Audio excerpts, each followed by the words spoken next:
नमस्कार साथियों, मैं हूं अनूप ठकियाल। साथियों, केदारनाथ के सियासी कुरुक्षेत्र में बगावत भी होगी और भीतरघात भी होगी। बीजेपी के भीतर से भी साफ संकेत आ रहे हैं कि टिकट नहीं दोगे तो बगावत झेलने के लिए तैयार रहिए। तो उधर कांग्रेस से भी संकेत आ रहे हैं कि चाहे कुछ भी हो जाए, हमारे धड़े का उम्मीदवार अगर नहीं उतारा तो बगावत हो न हो, भीतरघात जरूर होगी। आगे बढ़ने से पहले आपसे आग्रह है कि हमारे चैनल को सब्सक्राइब जरूर कर लें। साथ ही साथ आप नीचे दिए गए नंबर या फिर क्यूआर कोड के माध्यम से हमारा सहयोग भी जरूर करें।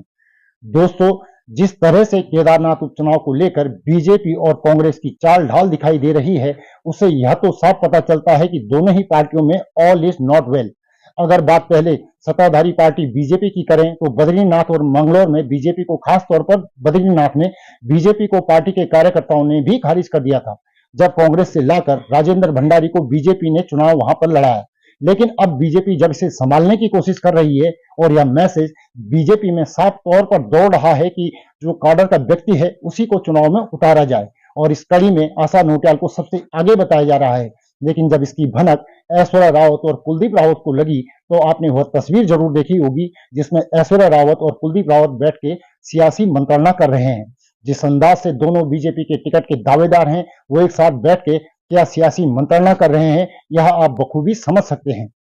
अगर बीजेपी ने आशा नोटियाल को टिकट दिया तो दिवंगत विधायक शैला रानी रावत की पुत्री ऐश्वर्या रावत, जो टिकट की प्रबल दावेदार वहां पर हैं और लगातार केदारनाथ क्षेत्र में जनता के बीच जा भी रही हैं, अपनी दावेदारी ठोकने में कहीं हिचक भी नहीं रही हैं, तो वहीं दूसरी तरफ दो निर्दलीय चुनाव के तौर पर कुलदीप रावत पहले भी चुनाव लड़ चुके हैं और वह दावा कर रहे हैं कि चुनाव बीजेपी को केदारनाथ में केवल वही जिता सकते हैं, लिहाजा उनको ही टिकट मिलना चाहिए। यह जो तस्वीर सामने आई, इसके बाद बीजेपी के रणनीतिकारों में बेचैनी देखी जा सकती है, क्योंकि इसका साफ इशारा है कि अगर आशा नोटियाल को बीजेपी ने टिकट दिया तो किसी भी कीमत पर ऐश्वर्या रावत पीछे हटेगी नहीं। कम से कम जो आज दिखाई दे रहा है, और उनके प्रति जो जनता की सहानुभूति भी हो सकती है, लेकिन शैला रानी रावत के निधन के बाद जिस तरह से वह लोगों के बीच जा रही हैं, शैलपुत्री के तौर पर अपने आप को प्रोजेक्ट कर रही हैं, इमोशनल कार्ड खेलने की, एक सहानुभूति पैदा करने की वह कोशिश कर रही हैं, तो वहीं दूसरी तरफ कुलदीप रावत दो चुनाव में निर्दलीय लड़के अपना दमखम पहले ही दिखा चुके हैं। अच्छा खासा वोट बैंक उनको मिला है।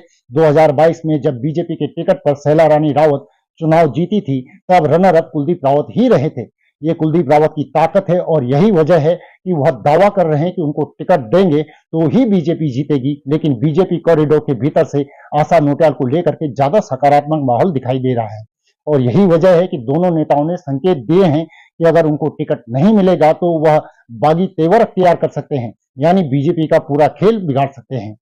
वहीं अगर कांग्रेस की बात करें तो कांग्रेस में देखेंगे कि आचार संहिता लगने से ठीक कुछ ही घंटों पहले नाटकीय अंदाज में सीनियर ऑब्जर्वर बनाया जाता है गणेश गोदियाल को। यह इशारा किया जाता है कि केदारनाथ में वही होगा, कैंडिडेट वही होगा जिसके लिए गणेश गोदियाल की रिकमेंडेशन आएगी। इसके बाद से जो कांग्रेसी कॉरिडोर से खबर आ रही है कि यह जो निर्णय था, कुमारी शैलजा जो कांग्रेस की प्रभारी हैं, उनको लूप में नहीं रखा गया, करण महारा को प्रदेश अध्यक्ष के नाते नहीं पूछा गया, वो उनको नागवार गुजरा है, वो जिला अध्यक्ष कुंवर सजवाण की हिमायत कर रहे हैं, या फिर वह मानते हैं कि मनोज रावत के मुकाबले हरक सिंह रावत ज्यादा मजबूत कैंडिडेट हैं। हालांकि हमने हरक सिंह रावत का एक बयान सुना कि अगर बीजेपी लड़ेगी तो कांग्रेस के सामने होगी, इसके अलावा किसी को टिकट दिया जाएगा तो सारी कांग्रेस मिलकर चुनाव लड़ाएगी। लेकिन अगर हरक सिंह रावत को कांग्रेस ने टिकट दिया तो बीजेपी को 10 गुना ताकत के साथ वहां लड़ना होगा, और यही बताता है कि हरक सिंह रावत जानते हैं कि टिकट के लिए उनका रास्ता थोड़ा सा कठिन है। तो क्या समझा जाए कि करण महारा वर्सेस गणेश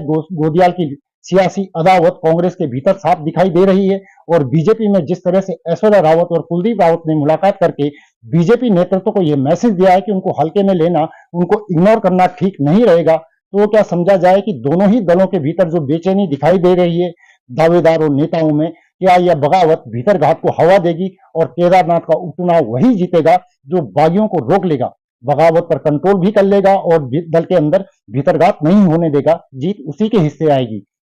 लेकिन फिलहाल तो दोनों ही तरफ बागी सुर भी सुनाई दे रहे हैं, दिखाई दे रहे हैं, और भीतरघात की आशंका के जो आसार हैं वह भी दिखाई दे रहे हैं। तो साथियों, आपसे आग्रह है कि हमारे चैनल को सब्सक्राइब जरूर कर लें, साथ ही नीचे दिए गए नंबर या फिर क्यूआर कोड के माध्यम से हमारा सहयोग भी जरूर करें। अभी के लिए इतना ही, जल्द ही अगली रिपोर्ट में आपसे पुनः मुलाकात होगी। तब तक के लिए नमस्कार।